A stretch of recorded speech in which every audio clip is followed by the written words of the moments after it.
we want to finalize or to get our targets when it comes to the Paris Agreement, we need the decarbonization of the mobility sector in particular. And if you look into the mobility sector or transportation sector, you see that the road mode is also one of the biggest emittents there. Therefore, we have to go this way on alternative infrastructure or the alternative fuels infrastructure. We tried that 2014 with the first legislation or with the pre-legislation called RFID, Alternative Fuels Infrastructure Directive at that time. So it was not so successful, to be honest. That was also the reason why we have lost 5 to 6 years in deploying infrastructure. The member states, they did do their homework at that time. And it was a good step by the European Commission to include this RFIR as a regulation now into the Fit for 55 package. What we have achieved is we will have now a minimum level on infrastructure all around the European Union. We will have some alternative fuels infrastructure for cars, for light-duty vehicles, but also for heavy trucks. We have also include the hydrogen technology into this legislation. We have also included the data of the data use and the so-called national access points. We will connect them on a European level in order to give all the participants the opportunity to use the database in order to offer better services for the people all around. We have also included the payment, the card payment, which will be obligatory as of 2025. For all those people who use electric cars, they will have the opportunity to pay by credit card or even by debit card. And we have also included maritime, the onshore electricity supply for maritime, the same, the shoreside electricity for aircrafts, for airplanes, and we have included the mode rail also. It does mean the railway should also have the opportunity to get some infrastructure and to use these new technologies for the future, which will be mostly without any CO2 emission. In a nutshell, this is what we have achieved. What we did not achieve is so-called sanction mechanism, which would have put more pressure on the member states to overcome or to deploy the infrastructure. But now we will start next week with the trilogues under the Czech presidency, and I think we did our job as European Parliament in a very fast-track way, and now it's up to the member states also to get in touch with us and in order to bring this legislation through. Thank you so far. Thank you. Before giving the floor to Mr. Warborn, just to remind for those who are connecting online, if you want to ask a question, then click the raise hand button, and then we will come back to you after all the presentations are made. So now, Mr. Warborn, it's your turn. Thank you. Thank you very much for that. I will talk about the FuelEU Maritime file, which, of course, is the Fit for 55 initiative that will decarbonize the maritime sector. This regulation, it builds on 2 pillars. The main one establishes greenhouse gas intensity limits for maritime fuels, and this will force the ship operators to gradually reduce the climate impact of their fuels. The second pillar obliges ferries, cruise ships, container vessels to connect to onshore power supply when at berth in TEN-T ports. In combination, these 2 measures will make sure that the maritime transport does its part in reaching the targets laid down in the climate law. It was an overwhelming majority we achieved in plenary today, with 451 votes in favour, 137 votes against and 54 abstentions. Parliament rejected all amendments and safeguarded every single letter of the deal we had in the Transport Committee. This is, of course, a big win for our committee, and I'm very grateful towards the shadow rapporteurs who helped us secure this massive majority. especially to Vera Tax of S&D, to Elsie Katainen of Renew, Marco Campomenosi of ID, and Johan von Overfelt of ECR. We did cooperate on this far, and now we lay out the world's by far most ambitious pathway to maritime carbonization. This legislation is ambitious, yet it is realistic, because we need to take into many different perspectives into account when we regulate such a complex sector as the maritime sector. On climate, of course, very important, but not just setting the most extreme targets that might look good on paper, because we have to focus, and I think we have focused on real enforceability, making sure that things actually happen in reality. Also thinking of social aspects, protecting jobs, because 75% of all our exports go by ship. We also secure connectivity for people living on islands in coastal areas and outermost regions.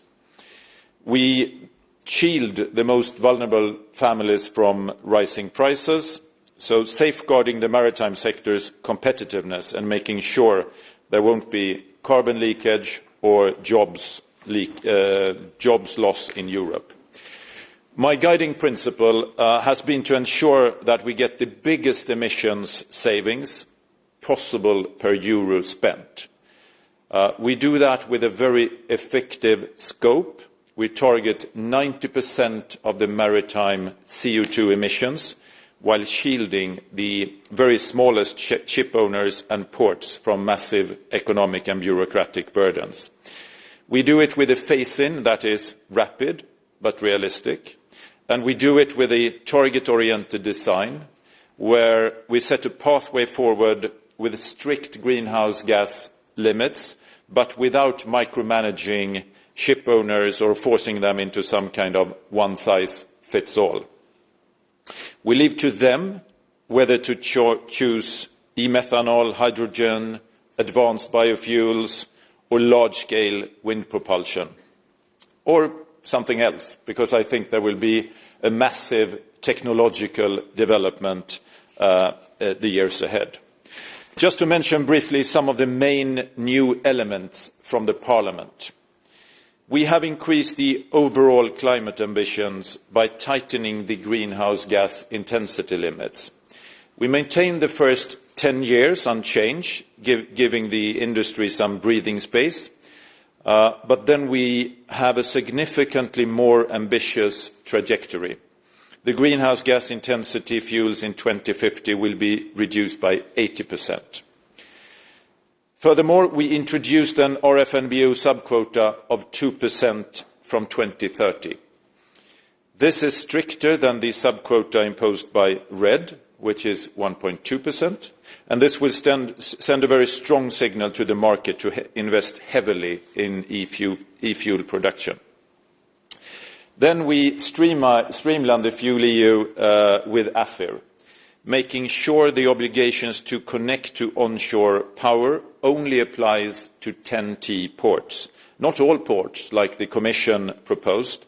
This is extremely important because with this we won't force the smallest ports to make multi-million investments that will almost never be used. We introduced some targeted and time-limited exemptions to give some extra time to adapt for outermost regions, small islands, and companies operating under public service obligation to secure the connectivity to sparsely populated or isolated areas. And to end this list of changes, and with my personal favorite, I have to say, we apply the one-in, one-in principle. We introduced an article on compensatory regulatory reduction, forcing the Commission to offset the regulatory burdens from this regulation by removing existing burdens for the sector. This, I think, is very important so that the sector can focus on their main businesses and on decarbonisation. In summary, this regulation will kickstart the development of the sector, and I'm very happy that the Parliament decided to give such a strong support for our compromise proposal, because it is an urgent file to move ahead. Thank you. Thank you very much. I see we have already questions online, but before moving to that, I'm just checking the room, if there will be any questions in the room. It doesn't seem to be the case, so we will start with Mr. Lucas Shade. If you could introduce yourself, media you are presenting, and the question you are addressing, and for speaking, just press the speak button. Thank you. Thank you for giving me the floor. Lucas Scheidt for Europe Table. I have a question to Mr. Ertug. You just mentioned that the previous legislation, AFID, wasn't very successful. And one of the reasons you said before was that the member states watered down the proposal. What makes you think that this time with A4 it will be different in trilogues? Yes, thank you very much for the question. This time we have regulation, and last time it was a directive. I think this is from the quality difference, so it's a regulation. We have also included minimum requirements into this legislation. That does mean even if they don't meet their targets, what they could do, they have to deliver at least the minimum targets. We already spoke about that, the 3% or the 5% until 2030. And on the other hand side, to be honest, it's up to the member states. It's not anymore an issue that the money is not available. We have many funds available. We have the Connecting Europe facility, which offers these kind of investments, more than 1.5 billion euro. We have at the same time the Recovery and Resilience Fund with X billion euros. The member states, they can use, I guess, more than around 30% for the new technologies when it comes to these kind of things. They can use that money there. They also have the opportunity to use EIB funds and loans. I think this is not anymore an issue of money, so the money should be there. And we are talking here only about the public infrastructure. And at the same time, the industry is also behind this legislation, because they supported that too much, and thank you to them as well. Because in the end, if the member states don't deliver, the industry will be in fire, let me say it like that, because they have to fine or pay finally the fines for it. Therefore, I think all in all, it would make sense to go for this legislation, to install and deploy this infrastructure. And finally, we are doing that for our planet, for our kids and for our grandkids later on. Thank you. Now go to Justin. So Justin, press the speak button. Hi there, can you hear me? Yes, we can hear you. Go ahead. I have a question for Justin Stairs from the Maritime Watch for the question for Mr. Warburton, please. I was wondering if you could indicate what subjects are likely to be at the heart of the trilogue discussions. I'm thinking about issues such as the GT threshold. Is there a danger of different thresholds applying, for example, in the ETS as opposed to Fuel EU? And then also regarding ship owners, they've been pushing for more stricter requirements on fuel suppliers. They said there's no guarantee that there will be alternative fuels available in the EU. Could you possibly give a few words on your opinion on that subject as well, please? Thank you. Yes, thank you very much for that question. When it comes to the gross tonnage, that is true that the ETS has another solution here, but we stick to the original solution from the Commission in my proposal. So I think in the trialogues now we have a strong position from the Parliament on Fuel EU Maritime, and it is not necessary that ETS and the Fuel EU Maritime align actually on this issue. So I hope that we can stick to the 500 gross tonnage. The reason for this is that with the 5,000 gross tonnage we reach 90% of the emissions. going down to 400 gross tonnage will mean that we, of course, there will be a lot more ships covered by this, but we will only get an additional 6% of reduction in CO2. So it is not as effective to go down to 400. Therefore, I think we will end up with this solution at the end. At least I hope so. The Parliament, of course, is very strong on this position.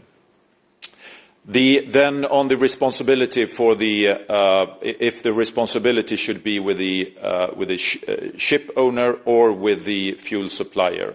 This has been intense discussions, and there have been different proposals on this. And I've really get into the details of this and understand how this could work and not work. Now we have a situation where, in this proposal, which also is a change from the Commission's proposal, which means that when there will be a contract between the two, and the supplier of fuels have signed on to supply a certain amount of fuel at a certain port, and if they cannot do that, then they will have to take the fines. So in that case, you can say that the responsibility is changed over to the fuel supplier instead. That is the proposal from the Parliament that we will fight for in the trialogue. Thank you. For those who joined online a little bit later, just a reminder, if you have a question, click the raise hand button, I will come to you. Now the question goes to Hannah. Please press the speak button. Hi, thank you. I have a few questions, if you don't mind.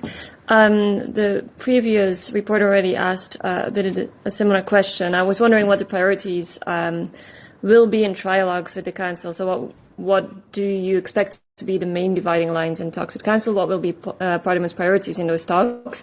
That's a question for both MEPs. And specifically for Mr. Warborn, I was wondering whether there's already a date set for the first trialogue on Fuel Maritime. And then another question, there was a push for higher targets for RFMBOs in Fuel Maritime. Is there a specific reason why you don't support such a higher target? And for Mr. Ertug, the penalty system obviously failed to get enough support in the plenary. Do you consider that an important stake that was lost there? Do you think that will affect the impacts of AFIR?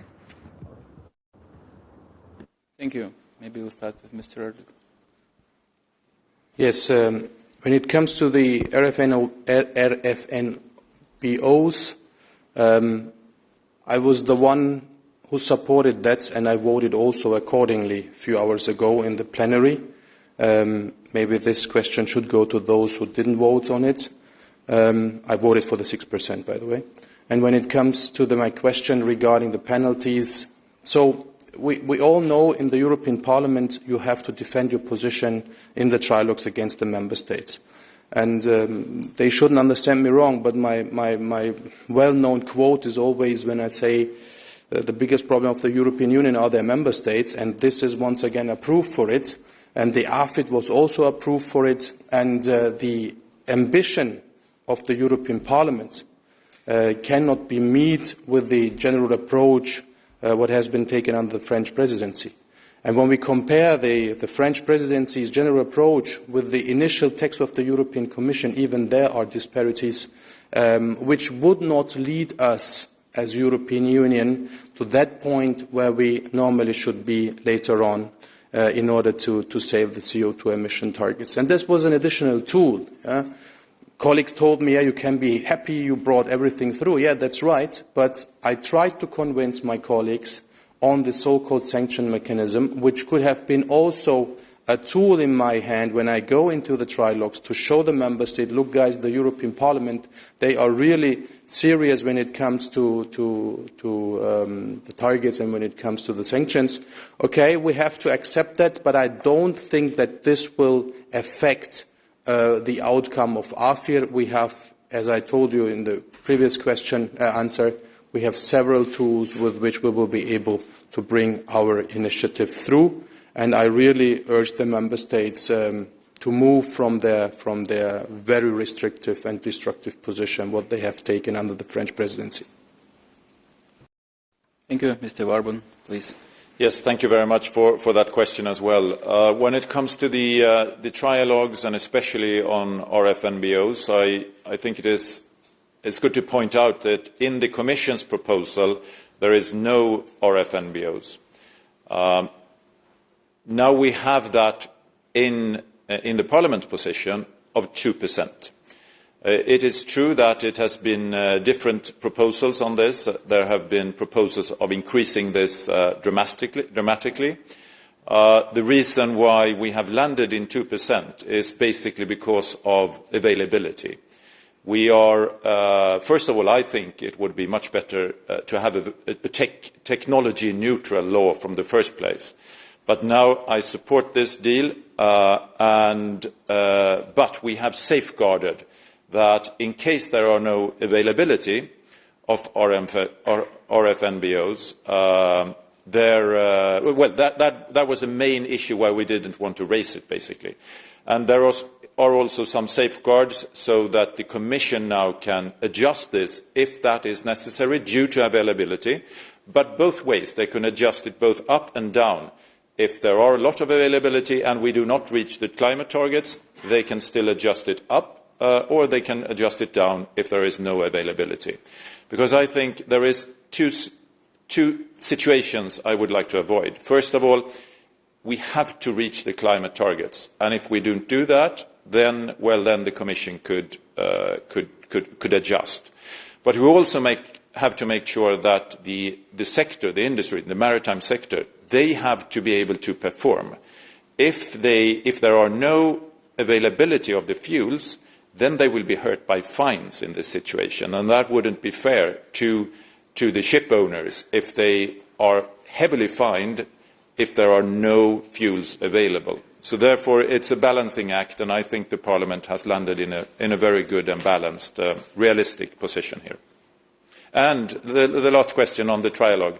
Yes, it is set to the end of October already. I think it is the 27th, I'm not sure, but the end of October. Thank you very much. Would you have any more questions? It doesn't seem to be the case, so thank you very much for joining this press conference. Thank you, rapporteurs, and good luck with the trialogues.